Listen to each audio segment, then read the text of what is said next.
다시 한번 인사하겠습니다.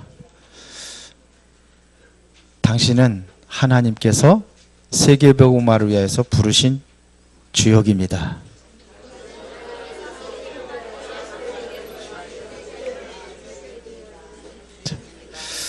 자, 오늘 제목이 옛 틀을 깨고 새 틀을 준비하라. 내가 정말로 안 되고 있다고 한다면은 확인해 보세요. 옛 뜰이 아니라 틀. 이게 무너져야 여러분들이 응답받을 수 있습니다. 그것이 뭐냐면 새 틀이에요.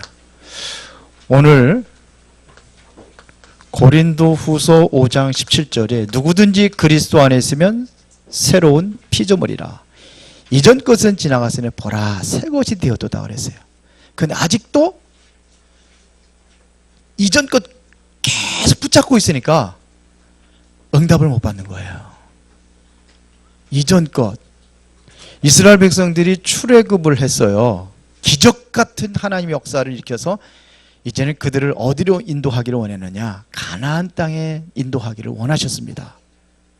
그런데 가나안 땅에 한 일주일이면 들어갈 수 있는 그 거리인데 40년 동안 광야에서 고생을 하는 거예요. 왜 그렇습니까? 아니 출애굽했는데 노예에서 해방이 됐는데 또 하나님이 약속하신 그 언약 약속의 땅이 있는데 왜 광야에서 40년 동안 그렇게 고통당하느냐 이거. 옛 틀입니다. 이게 안 깨져서 그래요. 쉽게 말하면 400년 동안 노예 생활했던 그 근성이 그것이 뽑아지지 않은 거예요. 그래서 문제 있을 때마다 어디로 갑니까? 몸은 나왔는데 생각은 애굽에 들어가는 거예요. 계속. 근데 애굽에 있을 적에는 먹는 거 뭐 충분히 먹지 않았느냐? 먹을 거 없으면 그러는 거예요. 애굽에서는 고기도 먹었는데 맨날 그거 만나 그거만 먹이느냐 이게. 홍해바다가 앞에 놓였을 때에 애굽에는 매장지가 없어요. 여기를 다 죽이려고 하느냐. 늘 애굽이에요. 그리스도 안에 있으면 새로운 피조물, 새롭게 재창조된 하나님의 응답 속에 들어가야 되는데 못 들어가는 거예요. 안타깝죠. 광야 40년을 거쳐가지고 드디어 이제는 애굽에서 나온 사람들 다 광야에서 다 죽습니다. 후대들이 이제는 가나안 땅에 들어갑니다. 근데 가나안 땅에 들어가서도 계속 고생하고 어려운 문제를 막 당합니다. 왜 그러느냐? 옛 틀이에요. 40년 동안 각인되고 뿌리 내리에 있는 그 틀을 깨지 못하니까 광야 근성. 그러니까는 고생을 하는 거예요. 그래서 2019년도를 시작하면서 여러분들에게 주어진 주제가 있습니다. 제123 RUT 시대의 실현 그랬어요.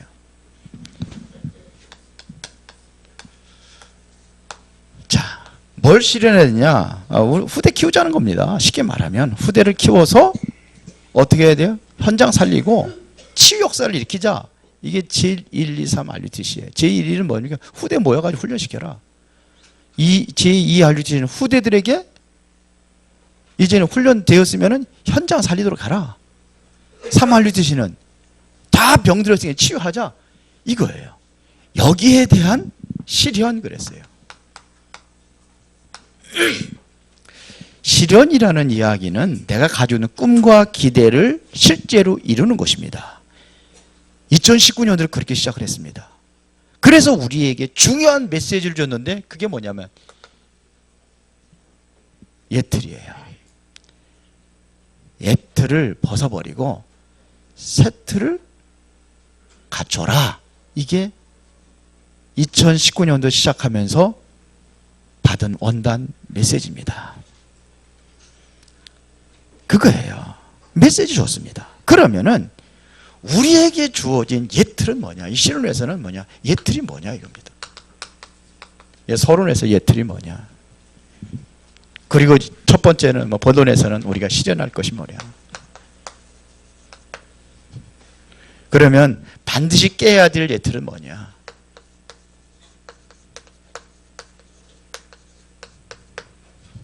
세 번째는 그러면 갖춰야 될 새틀이라는 것은 시스템을 얘기했습니다. 그러면 갖춰야 되는 새틀은 뭐냐? 요걸 하는 겁니다. 예틀이 뭡니까? 이스라엘 백성들이 깨지 못했던 이스라엘 백성들의 예틀이 있었어요. 이들이 하나님께서 이들을 선택을 하셔서 복음을 주었는데 깨지 못한 게 있습니다. 그제 가장 중요한 게 선민입니다. 선민 사상이었어요. 다른 나라들은 다 부서져야 되고 이방인들이고 우리만 하나님이 선택을 했다는 겁니다. 그러니까 여호와 하나님이 우리 하나님이에요. 다른 나라 하나님, 만군의 하나님이 아니라 여호와 하나님이 바로 우리의 하나님, 이스라엘 백성들을 위한 하나님이요. 그리스도도 이스라엘을 위한 그리스도요. 그리스도를 왜 보내주셨습니까? 온 세상을 살리기 위해서. 그런데 이 틀을 벗어나지 못하는 거예요. 그뿐만 아니라 늘 이들이 지키는 게 있습니다. 전통입니다. 그리고 철저히 지키는 게 있습니다. 안식일입니다. 날. 안식일 뿐만 아니라 유월절, 오순절, 날을 지켜요. 날을 중요시 여깁니다. 어느 정도냐면 이 날을 어기면은 죽였어요. 돌로 쳐서. 보세요. 거기에다가 완전히 율법이라는 사상이 완전히 꽉 차 있죠. 간단하게 얘기합니다. 율법. 그리고 그에 또 하나 틀이 있습니다. 그게 뭐냐면 우상 신전입니다. 교회가 성전이 완전히 이게 우상화돼 버렸습니다. 그래서 이스라엘 백성들이 7번 재앙을 만난 거예요. 심각하죠. 7번 재앙을 만났어요. 노예가 되기도 하고 큰 전쟁들이 일어나기도 하고 늘 애굽, 블레셋 이런 데가 다 시달리고 아수르에 시달리고 바벨론의 포로가 되고 결국은 로마의 속국이 되고 그런 이후에 디아스포라 전 세계로 완전히 다 흩어져 버려요. 이런 민족이 이스라엘 백성들이에요. 뭐냐면 이거를 가지고 이거를 깨지 못한 거예요. 오늘날 이 교권이라는 것이 얼마나 무서운지 아십니까? 교권은 원래 자기 이익을 위해서 움직입니다. 참 기가 막혀요. 이익을 위해서 움직여요. 유익이 아니면은 무조건 뭐냐면 다 적인 거예요. 내 유익이 아니면 다 적으로 만들어버려요. 그러다 보니까 이 교권이라는 게 얼마나 심각한지 예수님을 이단으로 몰아버렸어요. 이 유대교의 교권입니다. 그러니까 바울도 이단, 베드로도 이단, 다 이단이 돼버린 거예요. 그러다가 이제는 종교개혁을 이루니까 어떻게 됩니까? 말틴 루터가 이단이 돼버린 거예요. 지빙글리 전부 다 이단이요. 칼빈도 이단. 그러다가 이제는 18세기, 19세기 때 일어나는 운동에 무디라든지 웨슬레라든지 이런 사람들이 그런 이단. 복음이 사라지고 있어서 복음 운동한다니까 다 이단. 그 다락방도 이단. 우리나라 좀 큰 교회 좀 전도가 되고 그러면 다 이단이요. 순복음교회도 이단, 이단. 뭐 때문에 그렇죠? 이익이에요. 다락방 이단에서 풀어준다고 그러니까 못 풀어주게 한 거예요. 왜 그러냐? 다 간다는 거예요. 그쪽으로. 이익이요. 유익으로 해서 움직이는 거예요. 이게 교권입니다. 교회는요. 교회는 자리. 뭔가 하는 자리 찾아야 돼. 군림하는 자리라. 섬기면서 봉사하는 자리가 아니라 군림하는 자리라. 그 하나 줘야 돼요. 안 주면 삐져요. 교회도 나가요. 이 틀을 깬 교회가 일어났습니다. 그게 초대교회입니다. 초대교회는 이거 아니었습니다. 현장으로 나갔습니다. 현장으로. 현장 살리는 교회 바뀌어본 겁니다. 우리 교회 안에 여기에서 자리 다툼하고 서로들 그냥 아등바등하고 올라서고 내려서고 그게 아니라 저 밖에 있는 현장을 거기를 내다본 데가 어디예요? 초대교회입니다. 현장에 나가서 복음 전하는 거예요. 이래요 있어요. 근데 목회도 뭐냐? 우리 교회라 이렇게 하는 게 아니라 쫙 현장을 바라보고 세계를 바라보고 선교하러 나가고 막 그러는 거예요. 나의 이익이 아니라, 자리가 아니라 바뀌어지게. 이게 초대교회입니다. 이 운동을 한 겁니다. 자, 그럼 옛 틀을 깨고 우리가 정말로 실현해야 될 것이 뭐냐? 다른 거 아닙니다. 복음입니다. 복음 회복입니다. 복음이 회복돼야 됩니다. 정말로 복음이 회복될 때마다 이스라엘 나라의 저주와 재앙에서 완전히 다 회복됐어요. 복음이 회복될 때마다. 모세가 복음 들고 바로 왕 앞에 섰을 때에 애굽의 재앙이 내려지고 이스라엘 백성들이 빠져나온 거예요. 출애굽의 역사가 일어났습니다. 그렇죠. 그때마다 요셉과 같은 사람, 또 다윗과 같은 사람 일어나가지고 늘 블레셋에게 얻어 터지고 막 기득을 되게 사무엘 같은, 다윗과 같은 사람이 일어나서 뭐냐? 복음 회복할 때 나라가 회복되는 역사예요. 그렇죠. 항상 그랬습니다. 항상 복음이 회복될 때 이게 안 되면 재앙이 일어났어요. 이스라엘 나라의 역사입니다. 아주 수레바퀴처럼 계속 들어갑니다. 이때마다 복음 회복된 소수의 사람들이 일어나가지고 나라를 바꾸고 모든 것을 바꾸는, 재앙에서 축복으로 바꾸는 역사들이 일어났습니다. 여러분들이요, 저는 이 복음 안에 들어왔다는 것에 진짜 감사해요. 복음을 알고 있는 게 너무너무나 감사해요. 정말입니다. 정말 여러분들 그렇게 되어질 때에 하나의 역사하실 겁니다. 그래서 우리가 옛 틀을 깨고 진정한 복음을 실현이, 복음이 실현되고, 이게 바로 복음을 회복하고 복음을 실현한 교회가 바로 초대교회란 말입니다. 초대교회가 이 복음을 회복한 겁니다.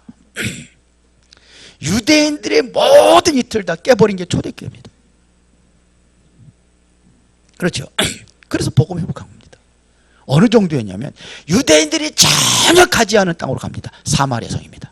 이들은 뭐냐면 자기 이틀을 깨지 못한 게, 사마리아 사람들은 뭐냐? 이 사람들은 개로 취급했습니다. 개로. 예수님도 그런 표현하잖아요. 자녀의 떡을 취하다 개에 던지 마땅치 아니. 이것은 예수님께 그들을 이스라엘 사상 가지고 말은 했지만서도 사실은 그게 아니잖아요. 살리기 위해서 한 거잖아요. 그 정도로 사마리아 성을 가지 않았어요. 안 갔다니까요, 유대인들이요. 갈 일이 있으면 뭐 도마로 돌아갔어요. 그건 예수님께 들어가잖아요. 여기에 드디어 누가 들어가냐? 빌립이 들어갑니다. 빌립이 들어가가지고 복음 전하잖아요. 이거 복음 증거하잖아요. 그때는 사마리아 성에 살아나는 역사가 일어나잖아요. 가지 않은 땅에 가는 겁니다. 이게 역사였습니다. 뭐까지 했냐면은 완전히 산업의 틀까지 완전히 깨버렸습니다. 산업의 틀 뭐냐? 먹고 살기 위한 산업이 아니에요. 이 사람들은요. 우리 중직자대학원이야. 중직자대 이번에 1, 2, 3, 4강 했는데 이건 모든 성도 다 드려야 돼요. 중직자라는 개념이 바뀌어졌습니다. 뭐 안수 받아야지만이, 안수 집사, 권사, 장로가 중직자가 아니라 서리 집사도 다 중직자랍니다. 그러니까 중직자 모임에 우리가 뭐 서리 집사는 안 나왔는데 이제 서리 집사 다 나와야 되겠어요. 그러면 여기서 3층에서 못 할 것 같아요. 여기서 해야 될 것 같아요. 다 나오세요? 대답들 안 하셔요. 중직자 되기 싫어요? 서리 집사가 진짜 중요한 중직자라고 얘기했어요. 서리 집사가 왜냐? 이름도 없이 빛도 없이 정말 헌신하는 중직자들이라는 거예요. 이 사람들이요, 산업의 틀을 다 깨버렸어요. 그게 보면은 실제로 증인들을 내세워가지고 영상으로 우리가 봤는데 우리가 같이 보려고 합니다. 그 사람들이 어디에 중심이 있냐면요, 이 복음이 회복된 거예요. 그랬더니 하나님께서 그들에게 정말 언약 잡고 복음 운동을 위해서 헌신하기로 해서 결단했을 때에 그렇게 힘들고 어려웠던 그 문제가 확 트여가지고 산업의 문을 열어주신 거예요. 정명주 장로 간증 나왔잖아요. 여기서는 한국에서 완전히 사업에 실패해가지고 미국까지 가가지고 뭐하냐 세탁소 세탁소 거기서 한국에서는 그래도 좀 예? 그래도 이래라 저래 하고서는 그랬던데 큰 사업 운영하니까 완전히 망해가지고 근데 한국에 들어와가지고 예원교회 건축하고 그러면서 복음을 회복한 거예요. 복음 회복을 하니까는 경제 문을 열어주는데 지금 정신없다는 거예요. 초대교회가 그랬단 말입니다. 초대교회가. 브리스라굴라가 뭐예요? 천막 치는 사업을 통해서 뭐 했습니까? 그거 가지고 바울을 도운 거예요. 전도자를. 가요 같은 사람 뭐냐? 식주인으로 도운 거예요. 우리요, 예틀 깨세요. 정말 깨야 됩니다. 복음에 회복돼야 돼요. 우리 학생들, 랩런트들 훈련하는데 훈련비 없다고 훈련비 대주는데 그거 잘못 가르치는 겁니다. 거지근성 키우는 겁니다. 그래서 본부에서도 싹 바꿔버렸습니다. 기도서 그냥 줬는데 우리 랩런트 대회 기도서 그냥 줬는데 그냥 안 주고 사가지고 가라. 우리 교회도 일절에 이제 그런 거 도와주는 거 없습니다. 그럼 어떻게 해야 되느냐? 일어날 수 있도록 해줘야 돼요. 드리는 거 헌신하고 드리는 자가 주라. 그러면 너에게 줄 것이요. 곧 후이되어 누르고 흔들어 넘치도록 너에게 안겨주리라. 근데 날 받을 것만 생각이 바뀌어져야 돼. 복음에 들어가니까 초대교회는 완전히 거지들입니다. 그런데 이게 회복이 되니까 어떻게 됩니까? 빛의 경제가 회복되는 역사가 일어났습니다. 이제 우리가 정말로 뭘 실현해야 되느냐? 무너지는 교회입니다. 뭐예요? 살리는 일. 복음이 회복이 복음이 오면 다 된다고 생각합니다. 문 닫는 교회 우리가 살려야 됩니다. 말세 시대에는 이렇게 될 수밖에 없습니다. 지금 그렇게 하고 있잖아요. 문 닫고 있잖아요. 그래서 이번에 3미자리 없애자 그랬어요. 3미자리. 첫 번째 뭐예요? 개인 미자리. 두 번째는 경제 미자리. 세 번째는 교회 미자리. 중직자들이 살려야 될 줄 믿습니다. 그렇죠. 이 자꾸 이런 게 무응답의 시대가 오는 거예요. 이러니까 교회가 응답을 받지 못하니까 뭐가 와요? 결국은 질병 시대가 오고 교권 시대가 오고 재앙 시대까지 무너지는 겁니다. 그래서 우리가 교회가 살려야 돼요. 어느 정도에 돼야 되느냐? 237 나라를 살릴 수 있는 교회로 그렇게 든든히 세워져야 될 줄 믿습니다. 우리 은혜로운 교회가 237 나라를 살리는 비전을 가지고 하는 겁니다. 병들어 있는 세상을 치유하는 그러한 교회로 응답받아야 될 줄 믿습니다. 그러면 반드시 깨야 될 나의 옛틀이 있습니다. 그게 뭐냐? 창세기 3장 4절부터 6절 5절까지 나 중심입니다. 나라는 틀을 깨야 돼요. 나라는 틀에 한계에 갇혀 있으면 안 됩니다. 하와가 무엇 때문에 선악과를 따먹었습니까? 네가 하나님처럼 된다고 먹은 거예요. 근데요, 나 잘 되기 위해서는 모든 거 아무것도 없어요. 이게 깨져야 돼요.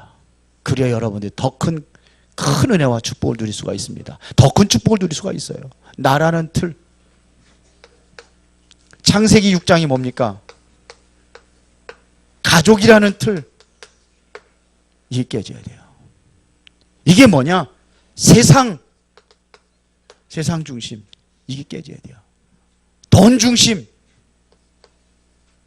이게 망하는 거예요. 나 중심으로 됐는데 뭐 받았습니까? 저주 받았습니다. 결과는 저주 받았어요. 되는 것처럼 보이는데 뭐냐? 결과는 저주였습니다. 가정 중심, 세상 중심. 지금 그렇게 택하고 있잖아요, 지금요. 옆집에 지금 누가 사는지도 모른다니까요. 옆집에서 사람이 죽어가지고 지금 몇 달이 됐는데도 몰라. 그 정도로 지금 강팍한 세상이 돼버렸어요. 그렇잖아요. 가끔 뉴스 나오잖아요. 이게 이거예요. 우리도 메시지 준비하면서 나는 이런 게 없는가? 있는 것 같아요. 옆집에 지금 누가 살고 있는지는 알긴 알지만 저 사람들이 어떻게 살고 있는지 너무 관심이 없지 않은가? 저도 그런 생각을 해봤어요.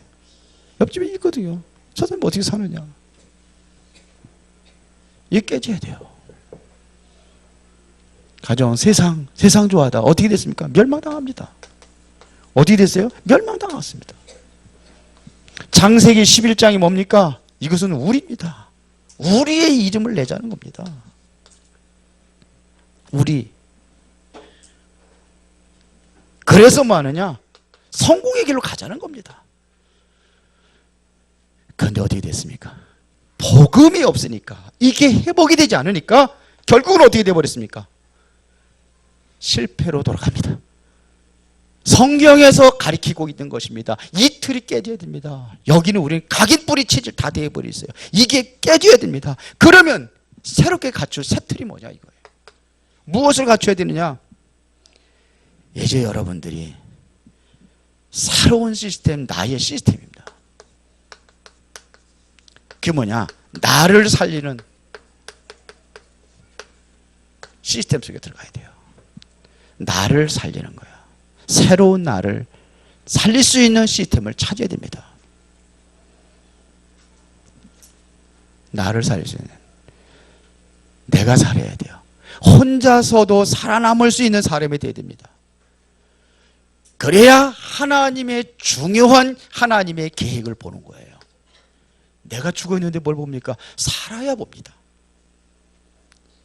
내가 왜 이 땅에 살아야 될 이유를 찾는 겁니다.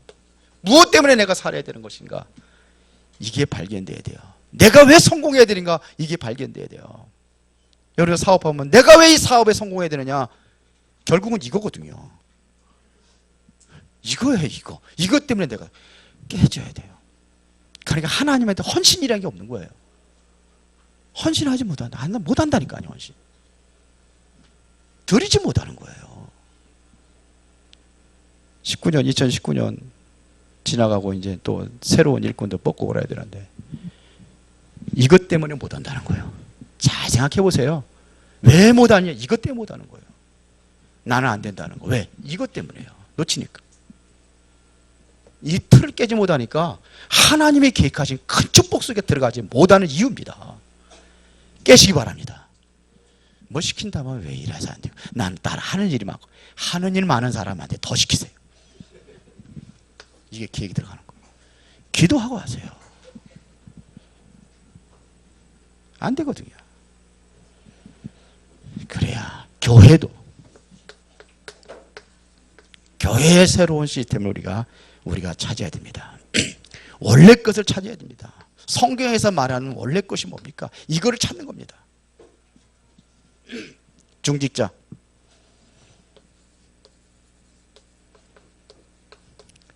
중직자는 뭐냐?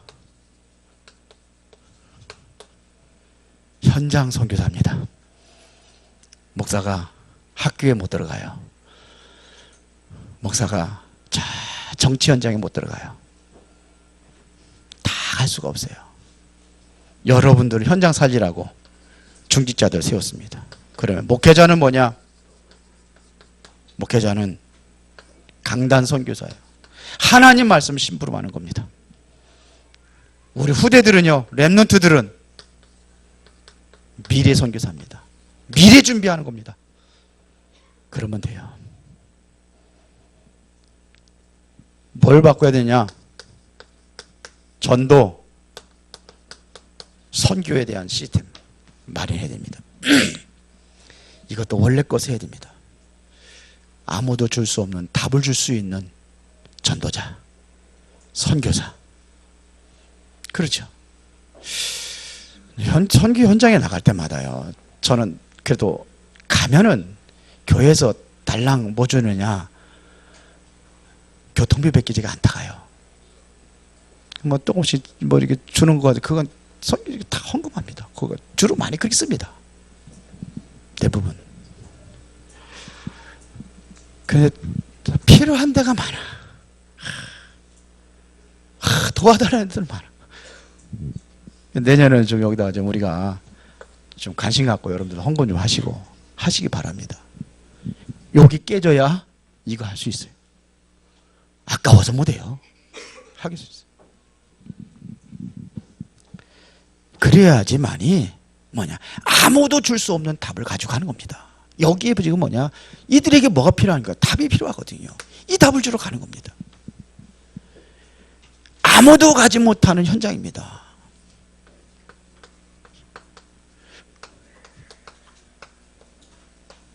아무도 가지 않는 현장들이 있어요. 복지, NGO, 문화, 미자립, 난민, 다민족 엘리트들. 그런가 하면 아무도 못 가는 지옥 현장이 있습니다. 지금 완전히 그러니까 이게 지옥 현장으로 바뀌고 있습니다. 그래서 살려야 돼요.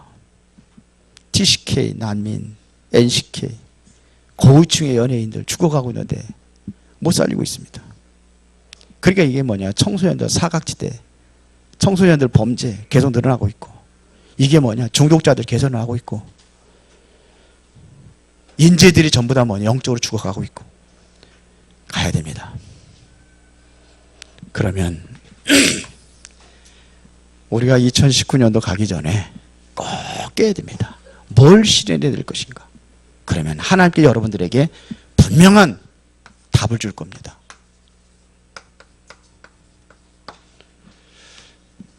하나님께서 내게 주신 답은 다른 사람들에게 전달되어야 될 것입니다. 그렇죠? 아무도 갈 수 없는 그곳에 가는 겁니다. 이 답을 가지고 있으면 아무도 갈 수 없는 그곳에 가는 겁니다. 어딜 현세느냐? 이 지옥 현장도 살리는 겁니다. 그렇죠? 답을 가지고 있으면 돼요. 주식이 되어 있습니다. 그러면은 절대 불가능이 뭐냐? 가능으로 바뀌는 거죠. 불가능이 가능으로 바뀌는 겁니다.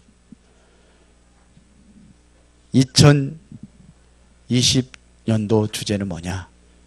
이제는 응답입니다. 제1, 2, 3 RUT 시대의 응답. 그럼 우리가 받아야 될 응답이 뭐냐? 우리는 여기에다 맞춰줬습니다. 치유와 서밋입니다. 1RUT라는 것은 뭐냐면 모으는 현장이고요. 훈련하는 현장이고요. 현장으로 보내는 게 2. 3RUT는요. 치유입니다. 우리 RUTC 수원에 세웠어요. 거기에 제가 모든 것을 운영할 수 있는 책임을 맡았습니다. 그런데 이번에 사회통합 프로그램 법무부에서 하는 그 프로그램입니다. 그거 신청을 했는데 떨어졌어요. 기도하면서 생각을 했습니다. 하나님, 왜 떨어지겠습니까? 가만히 앉아서 지금까지 그게 세워진 데 9월 달부터 할 수 있는데 9월 중순부터 10월 달, 11월 달 그냥 다 지나갔어요. 10월, 11월, 12월 달도 반 지나갔습니다. 뭐 의지했냐? 그거 의지했어요. 사회통합 프로그램 하면은 법무부에서 다 들어가면 홍보가 되니까 하나님의 뜻은 그게 아니구나. 우리만 그런 게 아니라 다 떨어졌어요. 한 군데 됐는데 안산에 복음지일교회만 됐더라고요. 거기는 새롭게 시스템인데 거기는 워낙 많아요. 거기. 대학교가 이번에 전부 다 들어와가지고 신청을 해버렸네. 대학교 따라갈 수 없잖아요. 왜 그랬냐? 그래서 그랬구나. 발로 뛰라고. 그거 의지하지 말라고. 그것도 예틀이요. 새롭게 시작하라고. 그래서 다민족만 하는 게 아니라 우리가 렘넌트 살리기 위해서 하는 거니까 그거 집중하라고 하는구나. 저는 그렇게 받았습니다. 우리의 생각의 고정관념이 많은 것을 놓치게 합니다. 더 큰 것을 놓치게 합니다. 여러분들 생각이 바뀌어질 때에 하나님께서는 그곳에 정말로 복음으로 모든 것을 회복하는 그 응답이 있을 때 여러분들이 증인으로 답을 전하는 자로 쓰임받게 될 줄로 믿습니다. 전능하시고 살아계신 아버지 하나님 감사를 드립니다. 나의 옛 틀을 깨고 새 틀을 준비하며 2020년도를 기획할 수 있도록 성령께서 역사하여 주시고 인도하여 주옵소서. 예수 그리스도 이름으로 기도드리옵나이다. 아멘.